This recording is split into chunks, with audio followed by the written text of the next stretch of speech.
ये सारे प्रैक्टिकल्स करेंगे। आपको कोई ऑप्शन नहीं दिया गया है, आपको तो ये परफॉर्म ही करने हैं, ठीक है। आपको जो मिला आपको कह देंगे, एम लिखवाया जाएगा, आपको सब कुछ कहा जाएगा, उसी के अकॉर्डिंग आपको फॉलो करना है। एंड थर्ड प्रैक्टिकल के अंदर और एक प्रैक्टिकल करना है, या तो आपको सॉल्ट प्रिपेयर करना है जिसे डबल सॉल्ट प्रिपरेशन कहते हैं, या फिर आपको सॉल प्रिपेयर करना है जिसे कोलोइडल सॉल कहते हैं, starch sol, right, lyophilic lyophobic, ऐसे आपको बनाने को बोलेंगे।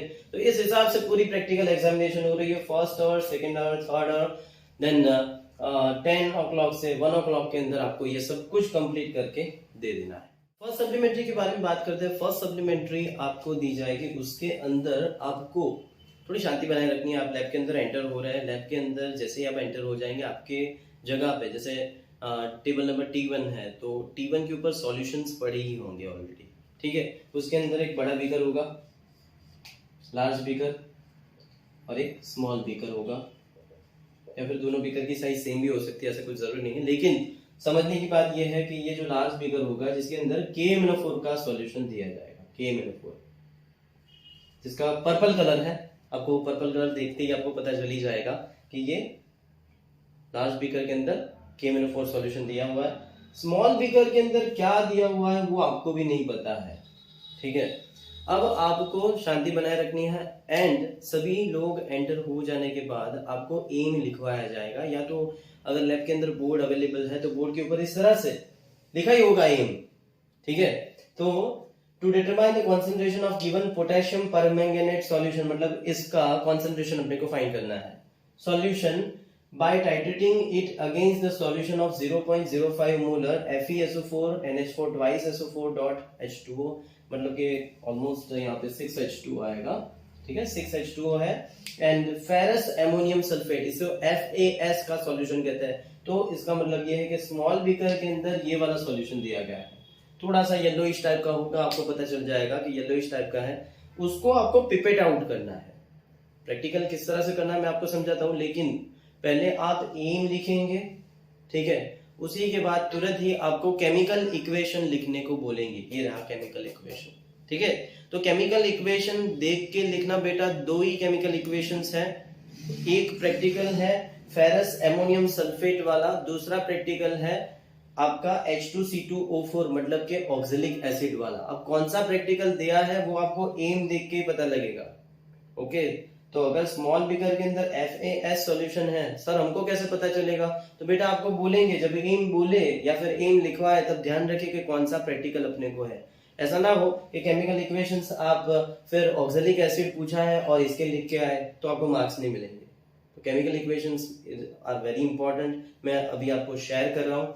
अगर फेरस एमोनियम सल्फेट है तो कौन सा लिखना है, एंड ऑक्जेलेट वाला है मतलब हीटिंग वाला प्रैक्टिकल, तो आपको क्या लिखना है मैं यहाँ पे शेयर कर रहा हूँ, आप देख लीजिए।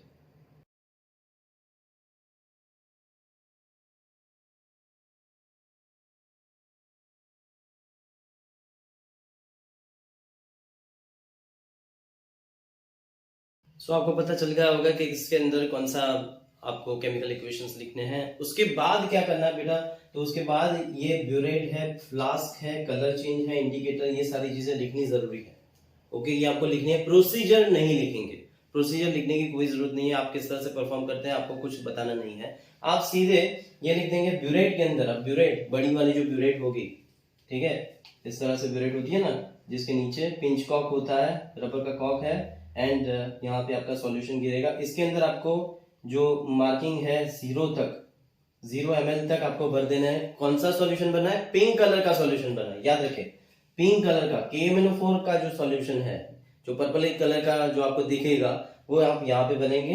एंड उसके बाद आप क्या करेंगे, पिपेट से आप FAS का सॉल्यूशन आप 10 ml जितना सकाउट करेंगे। पिपेट आपने देखी होगी, मैं आपको यहाँ पे ड्राइंग करके बताता हूँ, बीच में से थोड़ी सी फूली हुई एंड लास्ट में थोड़ी सी कर्व, इस तरह से रहती है।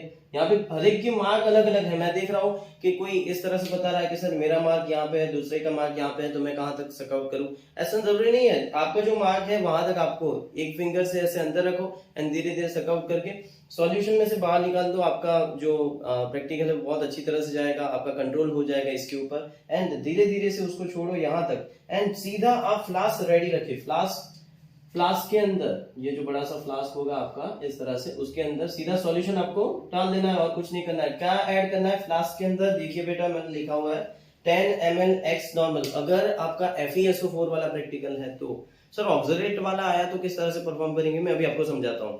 तो पहले फेरस अमोनियम सल्फेट कर देते हैं, तो ये फेरस अमोनियम सल्फेट है। उसके बाद आपको फ्लास्क लेके एक टेस्ट ट्यूब जितना डाइल्यूटेड H2SO4 उसके अंदर डाल देना है, ठीक है।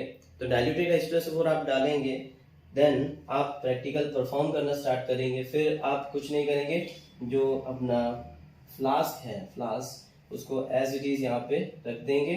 एंड ये आप याद रखिए कि लेफ्ट हैंड से जो फ्लास्क होता है उसका ऊपर का हिस्सा पकड़े एंड आपको धीरे धीरे से इसको नीचे गिराना है सॉल्यूशन को। या बेस्ट टेक्निक तो मैं आपको ये बताऊं कि फ्लास्क राइट हैंड की ये जो दो फिंगर है एंड थंब है उसके ऊपर की साइड पकड़े, पिंच को इस तरह से पकड़े एंड धीरे धीरे से उसको नीचे से ऐसे राउंड एंड राउंड आप रोटेशन दे। इसकी वजह से सॉल्यूशन धीरे धीरे नीचे गिरेगा एंड रेडॉक्स टाइट्रेशन तब स्टार्ट हो रहा है। रेडॉक्स टाइट्रेशन कब तक आपको करना है? लाइट पिंक आ जाए तब तक। कलर कैसा आना चाहिए? लाइट पिंक कलर आना चाहिए।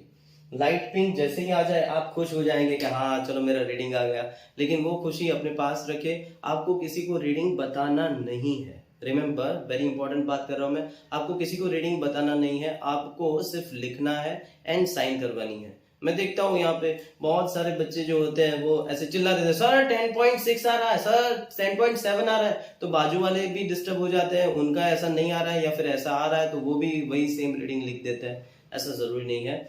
इस तरह से आप लैब को खराब कर रहे हैं एंड एग्जामिनर को गुस्सा दिला रहे हैं और वही गुस्सा आपके मार्क्स से ऊपर निकलेगा, याद रखना। सो ऐसा करने की कुछ जरूरत नहीं है। आपको सिर्फ क्या करना है, आपको जो रीडिंग आया अपने दिमाग के अंदर रख देना है और किस तरह से रिप्रेजेंट करना है मैं आपको सिखाता हूँ। आपका फाइनल रीडिंग आ चुका है 10.5 या फिर 10.4, जो भी आप लाए हैं वो अपने दिमाग के अंदर रखे एंड कहीं और लिख दे। अपनी जो सप्लीमेंट्री है उसके लास्ट पेज पे ऐसा छोटे से लेटर्स के अंदर 10.4 जैसा लिख दे, उसको लिखा पड़ा रहने दे। लेकिन उससे पहले आपको साइन किसके ऊपर लेनी है? तो एग्जैक्ट रीडिंग के ऊपर साइन नहीं लेनी है। तो आपने जो इतना लिखा है ब्यूरेट फ्लास्क, इसके अंदर इतना लिया, उसके बाद कलर चेंज किया हुआ, कलरलेस टू लाइट पिंक, है ना। एंड इंडिकेटर कौन सा यूज किया? KMNO4 खुद ही इंडिकेटर है, इसलिए कुछ एक्स्ट्रा ऐड करने की जरूरत नहीं है। उसी के नीचे आप कंटिन्यूएशन में ऐसे लिखे ऑब्जर्वेशन टेबल। ऐसा जरूरी नहीं है कि लेफ्ट साइड ये लिखना है, राइट साइड ये लिखना है, लेफ्ट साइड ही ये आना चाहिए, ऐसा कुछ जरूरी नहीं है, ठीक है। अगर आपको बताते हैं कि इस तरह से लिखो तो ही, बाकी ऐसा कुछ जरूरी नहीं है। कोई भी जगह पे कुछ भी लिख सकते हैं, लेकिन कंटिन्यूएशन जो सीक्वेंस है वो मेंटेन रहनी चाहिए। ओके, ऑब्जर्वेशन टेबल के अंदर रीडिंग है, initial reading, final reading and difference in दोनों का। जिसके अंदर फर्स्ट कॉलम आपका क्या आ रहा है? Pilot reading, PILOT, pilot reading है। उसके बाद 1, 2 एंड 3, मतलब इतने आपको रीडिंग्स लेने हैं एंड एवरेज रीडिंग करना है, ठीक है। मैं आपको सिंपल सा तरीका बता देता हूं कि पायलट रीडिंग किस तरह से लिखे। अब पायलट रीडिंग लिखना क्यों जरूरी है? बिकॉज इसी के ऊपर तो साइन लेनी है आपको। अगर आप उसके ऊपर साइन नहीं लेंगे तो नहीं चलेगा, उसी के ऊपर आपके बहुत सारे मार्क्स टिके हुए हैं। तो रिमेंबर बेटा 10.4 है तो नेक्स्ट जो इंटीजर आ रहा है, नेक्स्ट इंटीजर वही आपको यहाँ पे लिख देना है। जैसे 10.4 आया आपका रीडिंग तो 11 ml is your pilot reading.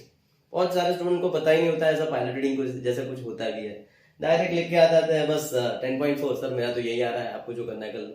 तो हाँ मैं भी वही कर देता हूँ, 0 और क्या, ठीक है। तो 10.4 है, ये 11 ml है, 11 ml आपको यहां पर लिखना है 11 ml। जैसे से सपोज आपका 10.2 आया तो भी 11 ml ही लिखेंगे, ओके। 8.2 आया तो 9 लिखेंगे, 9 इज योर पायलट रीडिंग, समझ गए। 7.5 आया तो 7.5 आया तो 8 इज योर पायलट रीडिंग। 8.9 आया तो then 9 is your pilot reading. Generally reading हम किस तरह से अरेंजमेंट में लाते हैं, जनरली जो प्रैक्टिकल के टीचर्स हैं उनको मार्किंग सिस्टम बहुत अच्छी तरह से पता होती है। तो आपको मैं सीधा समझा रहा हूं कि बेटा अगर मैंने सेट किया हुआ है, मैंने 10.5 सेट किया हुआ है, ठीक है, तो किसी बच्चे के 10.5 है तो 10.5 है तो मुझे इसके ऑब्जर्वेशन टेबल के फुल मार्क्स दे देने के, और इसके बहुत ज्यादा मार्क्स है बेटा, ठीक है। तो 10.5 अगर कोई बच्चा 10.6 लिखता है तो मुझे 1 मार्क काट देना उसका, क्योंकि मेरे से मतलब कि जो एग्जैक्ट रीडिंग है उससे वो 1.1 ml जितना वो रॉन्ग हुआ है। वैसे ही 10.4 होगा तो एक माइनस हो जाएगा, ठीक है। 10.7 लेंगे तो आपके 2 माइनस होने हैं, सिंपल सी बात है। 10.8 3 माइनस हो जाएंगे। तो एग्जैक्ट रीडिंग जो है वो 5, 4, 6 ऐसा ही लिया जाता है, ताकि क्या है कि एक बच्चे का जो पायलट रीडिंग है वो दूसरे बच्चे के पायलट रीडिंग से अलग ना आए। जैसे कि से सपोज मैं एग्जैक्ट रीडिंग रखता हूं 10.1, इसका पायलट रीडिंग क्या होगा 11 हो जाएगा, ठीक है। तो मुझे 11 के ऊपर साइन कर देनी है। लेकिन दूसरा बच्चा आता है और रीडिंग लेके आता है 9.8, तो उसका पायलट रीडिंग क्या हो जाएगा 10 हो जाएगा। तो मैं कंफ्यूज हो जाऊंगा 10 रखूं या 11 रखूं। तो ऐसे एग्जामिनर को ज्यादा कंफ्यूजन ना हो, इसकी वजह से जनरली रीडिंग जो है वो 0.4, 0.5 नेसेसरी नहीं है 10 पॉइंट ही है, अलग अलग भी हो सकते हैं। मैं ये कहना चाहता हूँ कि 0.4, 0.5, 0.6 इस तरह से रखेंगे। जैसे आपका कोई रीडिंग आ रहा है 7.4, 7.5, तो थोड़ा कॉन्फिडेंट रखें, ठीक है। सर नहीं, लेकिन मेरी ब्यूरेट जो थी वो खराब थी और उसके अंदर कुछ प्रॉब्लम था, तो 7.1 के ऊपर ही अटक रहा था वो। तो बेटा तुम कहीं पे गलती कर रहे होगे, ठीक है। अगर आपने 10 ml एक्सेट सकाउट नहीं किया होगा तो आपका रीडिंग भी इधर उधर हिल जाएगा और ये इफेक्ट आपके मार्क्स के ऊपर होनी है। सो ऐसा ट्राई रखिए कि इतने में से ही रीडिंग आए, then it is your best try. आपको पता चल गया होगा पायलट रीडिंग। अब अपने प्रैक्टिकल स्टार्ट करते हैं। जैसे अपना रीडिंग आया था 10.4, तो 10.4 के ऊपर मैं यहाँ पे फाइनल रीडिंग क्या रखूंगा 11 ml, 11.00 भी रख सकता है, 11 ml भी रख सकता है। और आपको यहाँ पर जाके साइन लेनी है। आपको एग्जैक्ट रीडिंग बताना ही नहीं है 10.4 है, ऐसा कुछ मानते ही नहीं है। आपको बस पायलट रीडिंग पूछते हैं 11 ml, ठीक है। और जैसे ही आप 11 ml रखेंगे, आपको एग्जामिनर को देना है, तो ये एग्जामिनर ऐसे सर्कल करके बाजू में ऐसे कुछ साइन कर देगा और ये जो साइन है वो बहुत इंपॉर्टेंट है एंड उसी के ऊपर से आपको मार्क्स दिए जाएंगे। कई बार ऐसे भी होता है कि अपने रेंज के अंदर नहीं पढ़ रहे हैं, जैसे 10.4 जो है वो गलत है, 10.4 आज का रीडिंग है ही नहीं, तो एग्जामिनर भी ऐसे इंसान ही है, उनके अंदर भी इंसानियत है, उनको रिक्वेस्ट करने की भी जरूरत नहीं है। वो आपको एक वार्निंग देंगे, एक warning, 1 warning is allowed. Then आपको बोलेंगे कि नहीं बेटा ये गलत है, और वो साइन नहीं करेंगे, वो साइन नहीं करेंगे, सिर्फ सर्कल करेंगे, साइन नहीं करेंगे। तो आपको समझ जाना है कि भाई मैं रॉन्ग हूं कहीं पे, ये 11 ml नहीं है, 11 ml नहीं है, तो या तो फिर ये 10 हो सकता है या तो फिर 12 हो सकता है। दोबारा अच्छी तरह से प्रैक्टिकल करें, प्रैक्टिकल करने के बाद सेम रीडिंग तो ना ही लेके जाए, मतलब 11 ml तो ना ही लेके जाए, वो तो फिक्स है भाई 11 ml है ही नहीं तुम्हारा, ठीक है। तो 11 ml के ऊपर उसने साइन करने को मना कर दिया, इसका मतलब भी आप कुछ समझे। मैं देखता हूँ बहुत सारे बच्चे सर 11 ml ही आ रहा है, तो फिर मैं दूसरी बार में उसको वार्निंग भी नहीं देता, हाँ बेटा कोई बात नहीं, अब रीडिंग के 0 मार्क्स, और कुछ कर ही नहीं सकते, और क्या कर सकते हैं। क्लियर? तो ये बात आपको समझ जानी है कि भाई 11 ml के ऊपर उसने साइन नहीं करी तो मैं अपना रीडिंग चेंज करूंगा। वापस मैंने प्रैक्टिकल किया और कुछ 9.6 के अराउंड ये कंप्लीट हुआ, तो मेरे को लिख देना है 10 ml, 10 ml। अब 10 ml लेके मैं गया, उसने फटाक से साइन कर दी, तो मतलब समझ जाना है भाई अपना जो रीडिंग है वो 10 ml था और मैं गलती कर रहा था। अब ये 10 ml के अंदर मेरा जो 9.6 आ रहा था मैं किसी को बताऊंगा नहीं, और नंबर इवन नंबर में देखूंगा नहीं, सीधा लिख दूंगा। कैसे लिखना है बेटा ध्यान से, इनिशियल 0.0 से स्टार्ट करते हैं। 1-2 बार प्रैक्टिकल कर लेना, अगर गलत है तो एक दो बार करने की जरूरत है, अगर गलत नहीं है तो जैसे मैंने बताया 4, 5 एंड 6 इनमें से कुछ अच्छा लगे वो रीडिंग लिख देना, और कुछ नहीं। और यहाँ पे 10 ml है, तो 10 ml मतलब 9.6 है, तो 9.6 ml, 9.6 ml, 9.6 ml, डिफरेंस भी 9.6 ml का ही होगा, भूलेगा नहीं। एंड एवरेज रीडिंग आपको 9.6 ml इस तरह से कंप्लीट करना है, इस तरह से ऑब्जर्वेशन कंप्लीट करना है। मैं देखता हूँ 9.6 ml है सर, ऐसे फ्लास्क लेके आ जाते हैं पिंक कलर का कि ये देखो पिंक कलर आ गया सर, यही आ रहा है, मैं क्या करूँ। फिर एग्जामिनर आपको या तो हेल्प कर सकता है या तो बोलेगा कि आपको जो अच्छा लगे वो करो, तो फिर आप घबरा नहीं जाना, बस 9.6 ml लिख के आपको प्रैक्टिकल कंप्लीट कर देना है। फिर इंस्ट्रूमेंट की कोई जरूरत नहीं है। इसके बाद आप खास काम करिए, क्या काम करिए, पहले तो ब्यूरेट के अंदर से जो KMnO4 है उसको बड़े बीकर में निकाल दीजिए। FAS का जो सॉल्यूशन दिया था उसको तो एज इट इज रख देंगे, अंदर की साइड रख दे। अगर आपको सॉल्यूशन खाली करने को बोले कि इस बीकर के अंदर डाल दो तो ठीक है, नहीं डालो तो आपको जब बोले तब आप रख देना, और कुछ करने की जरूरत नहीं है। ब्यूरेट को उसी जगह पे रहने दे, आपको बोले कि दूसरी जगह पे रख दो तो ठीक है, तो वहां पे रख देना। लेकिन याद रखिए आपकी सप्लीमेंट्री खराब नहीं होनी चाहिए, ठीक है। इसलिए मैंने जो लिस्ट है, जो नेसेसरी लिस्ट है, मैं आपको बताऊंगा। लिस्ट के अंदर खास करके आप एक क्लोथ, जैसे नहीं वो कार साफ करने का क्लोथ आता है अपना, जो टू व्हीलर है उसको साफ करने के लिए रखता है, वैसे ये क्लोथ जो वेस्टेज है उसको लास्ट में फेंक ही देना है। वैसे क्लोथ लेके जाइए, उससे अच्छी तरह से सफाई रखिए, अपना टेबल अच्छा साफ सुथरा रखिए, आपकी सप्लीमेंट्री गंदी ना हो, सप्लीमेंट्री बहुत ही अच्छी रखिए, क्लियर रखिए। प्रैक्टिकल जब स्टार्ट कर रहे हैं तब सप्लीमेंट्री दूसरी जगह पर रख दे ताकि उसके ऊपर कोई सॉल्यूशन गिरे नहीं। ओके, ये सारी बातें बहुत इंपॉर्टेंट है बेटा। और 9.6 ml जो आया है उसका क्या करना है, तो उसकी कैलकुलेशंस करनी है। Let's start the calculation. तो आपका जो रीडिंग आया था 9.6, दैट इज योर V2। इसको हम क्या लिखेंगे, V2 लिखेंगे। V2 is equal to 9.6 ml। उसके बाद आपको तुरंत ही आ जाना है, यहाँ पर कैलकुलेशन स्टार्ट हो जाएगी। मतलब कि रीडिंग जो ऑब्जर्वेशन टेबल है उसी के नीचे आप कंटिन्यू कर सकते हैं, ठीक है। कैलकुलेशन, ऐसे आप कैलकुलेशन का हेडिंग कर दीजिए एंड यहाँ पे लिखिए FAS and KMnO4, because FAS दिया है ना आपको, फेरस अमोनियम सल्फेट, ठीक है, and potassium permanganate that is KMnO4। A1 M1 V1, A2 M2 V2 ऐसे करेंगे। A1 क्या है, 1 है, फिक्स है, ये आपको याद करके जाना है, ठीक है। FAS अगर जो दिया है तो ये A1 है, वो 1 है, M1 V1 मैं कहता हूँ, A2 क्या है, फिक्स है, that is 5। Okay, M2 and V2। अब V2 आपको पता चल गया, 9.6 लिखेंगे, क्लियर। M1 क्या है, M1 दैट इज मोलारिटी।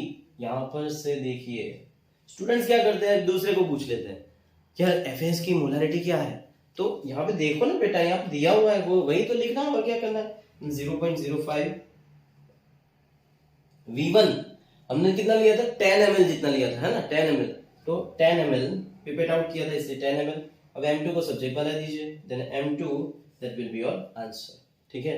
ये भी बता देता हूँ भाई बायोलॉजी वाले स्टूडेंट को कि 5 into 9.6 नीचे जाएंगे, ये सब ऊपर रहेंगे, एंड फाइनल आंसर जो आएगा वो मोलारिटी में आएगा। ये आपकी जो मोलारिटी निकली, आपने किसकी मोलारिटी फाइंड आउट करी, पोटेशियम परमैंगनेट सॉल्यूशन की, ओके। एंड लास्ट में अभी तक खत्म नहीं हुआ, स्टूडेंट्स क्या करते हैं, इतना करने के बाद सीधा सप्लीमेंट्री सबमिट करने जाते हैं, ऐसा ना करो बेटा। और एक चीज बाकी है, ग्राम पर लीटर भी फाइंड आउट करने होता है।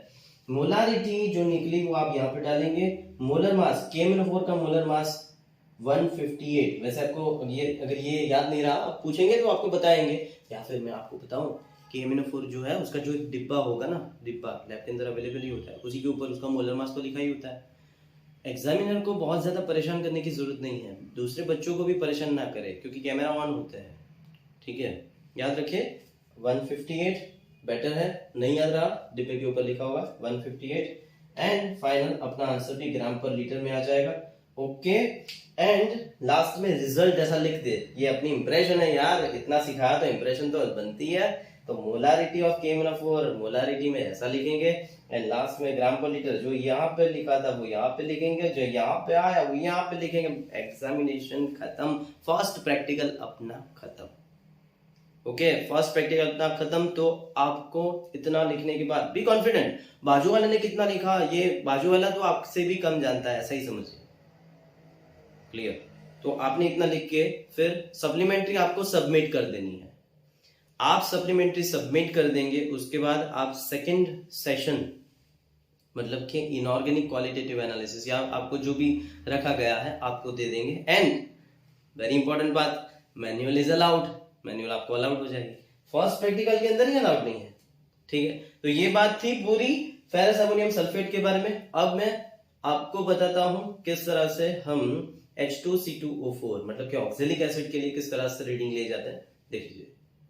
तो जैसे ही FAS फेरस अमोनियम सल्फेट का प्रैक्टिकल था, वैसे ही same to same oxalic acid का प्रैक्टिकल है, घबराने की कोई जरूरत नहीं है। फर्स्ट आपको एम लिखवाया जाएगा कि to determine the concentration of given potassium permanganate solution by titrating it against the solution of 0.1 molar. ये यहाँ पे आपको पता चल जाएगा कि आज मेरे नसीब में कौन सा है, मेरे नसीब में तपन लिखी है या फिर ठंड लिखी है, मतलब क्या, थोड़ी देर बाद समझ जाता हूँ। H2CO4.2H2O को कहते हैं ऑक्सैलिक एसिड। अब आपको क्या करना है, आपके जो बड़े बीकर के अंदर, बड़े बीकर बोले तो बड़ा भाई के अंदर क्या होगा, बोलो बोलो, KMnO4 का सोल्यूशन जो पर्पल कलर का होगा, है ना। तो उसको आपको तो वैसे ही बड़ी सी ब्यूरेट के अंदर भर देना है और कुछ नहीं करना है, वो तो सेम ही है, प्रैक्टिकल सेम है।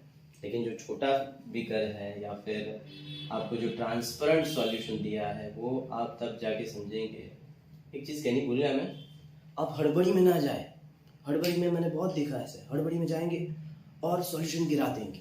अगर आपका सॉल्यूशन गया तो फिर आपका नसीब, अगर वही सॉल्यूशन वहां पे होगा तो आपको मिलेगा, या फिर और क्या हो सकता है।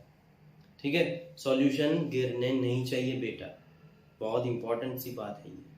तो H2CO4.2H2O हमने ले लिया है।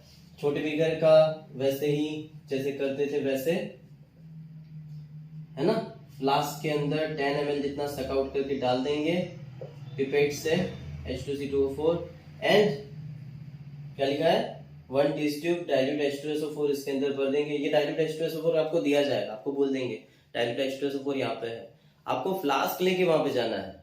H2SO4 लेके अपनी जगह पे नहीं आ जाना है, वरना दूसरे परेशान हो जाएंगे। फ्लास्क लेके आप वहां पे गए, H2SO4 डाल दिया यहाँ पे, उसके बाद क्या करना है, सीधा टाइट्रेशन नहीं करना है। आपके नसीब में अगर H2C2O4 आया तो आपके नसीब में लिखी है तपन, मतलब कि गैस बर्नर्स ऑन किए जाएंगे।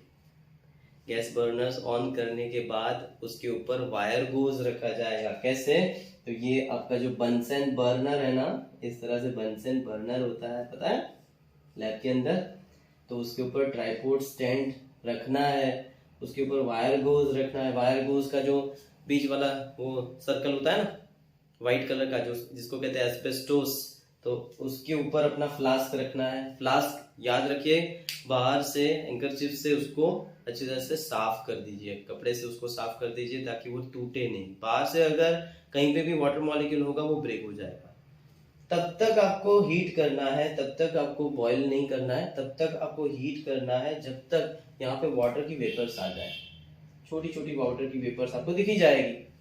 ठीक है, जैसे ही वेपर आ जाए थोड़ा सा रखिए और उसके बाद टाइट्रेशन स्टार्ट करिए। ये टाइट्रेशन बहुत ही घटिया है, क्योंकि स्टार्टिंग के अंदर आप जब पिंक कलर ऑब्जर्व करते हैं, मतलब कि इस ब्यूरेट के अंदर आपने जो KMnO4 सॉल्यूशन डाला है, उसके बाद आप फ्लास्क के अंदर लेंगे। जैसे मैंने बताया बेस्ट टेक्निक ऐसी है कि राइट हैंड से ऐसे फ्लास्क पकड़ेंगे एंड पिंच कॉक खोलेंगे, धीरे धीरे से उसको सर्कल देंगे, धीरे धीरे से KMnO4 गिरता जाएगा। आपको स्टार्टिंग में ऐसा हो जाएगा, ये कलर आ गया, अरे कलर गया, कलर आ जाएगा, अरे कलर चला गया, कलर आ जाएगा, अरे कलर चला गया। ऐसा बार बार होता रहेगा। 20 सेकेंड तक अगर कलर आपका स्टेबल रहता है, वही आपका रीडिंग है। रिमेंबर 20 सेकेंड्स तक अगर पिंक कलर रहता है, उसके बाद भले ही डिसअपेयर हो रहा है, that is your perfect reading, that is your reading. Reading आपको ऑब्जर्वेशन टेबल के अंदर जैसे मैंने आगे बताया वैसे लिख देना है। पायलट रीडिंग आपको लिखना है, वापस एक बार और समझा देता हूँ पायलट रीडिंग का, देख लीजिए। रीडिंग जैसे आपका आ गया है और रीडिंग के अंदर हम लिखेंगे पहले initial, then after final, then after difference, जैसे लिखते थे वैसे ही। ठीक है, पायलट रीडिंग जैसे आपका रीडिंग आया हुआ है 10.5 which is considered to be perfect, fine। और आपने साइन लेनी है 11 ml के ऊपर, 11 ml। अगर आपका ये सही है तो बिल्कुल ही ऐसे करके ऐसे स्टार मार्क हो जाएगा, साइन हो जाएगी, कोई टेंशन की बात ही नहीं है। तो 10.5 अपना परफेक्ट ही है। इनिशियल रीडिंग 0.0 0.0 0.0 और ये अपना 10.5 लिख देंगे, 10.5 10.5 और ये 10.5 10.5 10.5 एंड एवरेज रीडिंग आप लिखेंगे 10.5 ml, that is your V2, है ना। 10.5 ml अपना क्या है, V2 है। आगे कैलकुलेशन समझा देता हूँ मैं बस। तो जैसे ही 10.5 ml आ जाता है उसके बाद कैलकुलेशन स्टार्ट कर देंगे। कैलकुलेशन के अंदर लिखेंगे H2C2O4.2H2O, इस side KMnO4, A1 M1 V1 A2 M2 V2। याद रखें दोस्तों ये A1 2 है और हर एक चीज आपको लिखनी है कि M1 क्या है V1 क्या है। ओके, जैसे आप न्यूमेरिकल काउंट करते हैं वैसे ही मैंने यहाँ पे लिखा नहीं है। A1 अपना 2 है, M1 क्या है, M1 यहाँ से देखना है 0.1, V1 10 ml क्योंकि हमने 10 ml सक आउट किया था ना, इसलिए एंड 5। M2 क्या है अपना? M2 वही तो फाइंड करना है भाई। V2 क्या है? V2 है 10.5 ml। और आपका जो M2 है वो आपको मिल जाएगा। यूनिट रखना ना पूरे, यूनिट मोलारिटी है। एंड लास्ट में ग्राम पर लीटर भी फाइंड करना है। So gram per litre is equal to molarity into molar mass. Molar mass किसका? KMnO4 का ही। तो मोलारिटी का जो आंसर है यहाँ पे रखेंगे इनटू 158 करेंगे, because 158 is a molar mass of KMnO4। ये आंसर आते ही आप सीधा यहाँ पर और यहाँ पर, ये जो आंसर आए यहाँ पर और ये आंसर जो आए वो यहाँ पर आपको लिख के सप्लीमेंट्री सबमिट कर देनी है। ओके, सो याद रखिए H2CO4 के अंदर थोड़ा सा आपको हीट करना है, बाकी सारे प्रैक्टिकल मतलब के FAS वाले में हीट नहीं करना है, डायरेक्ट ही रीडिंग लेना है। आप आपका अगर टाइमिंग 2 to 5 है तो ऐसा नहीं है कि 2 to 5 है तो 1 o'clock से ही प्रेजेंट हो जाता है। जो बच्चे बाहर निकलते हैं उनको ऐसा पूछ लेते हैं, क्या पूछा आज का रीडिंग क्या है, वही रीडिंग आपको कंटिन्यूस है, आप भी वही रीडिंग लिख देंगे। जरूरी नहीं, ऐसा कुछ करने की जरूरत नहीं बेटा। अच्छी तरह से प्रैक्टिस करो, आपका जो रीडिंग आ रहा है अपने ऊपर सेल्फ कॉन्फिडेंस रखो, आपका प्रैक्टिकल अच्छा ही जाएगा। ये सप्लीमेंट्री आप सबमिट करवा देंगे, उसके बाद इनऑर्गेनिक सेपरेशन आपका मतलब सॉल्ट एनालिसिस आपका स्टार्ट होगा। और उसके अंदर क्या होगा वो मैं लिंक जो है वो डिस्क्रिप्शन बॉक्स के अंदर डाल रहा हूँ। मैं इस वीडियो को यहाँ पे एंड कर रहा हूँ। दूसरा वीडियो मैं इनऑर्गेनिक सेपरेशन मतलब सॉल्ट एनालिसिस के अंदर बना रहा हूँ, आप उसको खास देखिए। ठीक है, लाइक करिए, शेयर करिए, सब्सक्राइब जरूर करिए। मिलते हैं, bye bye, all the best.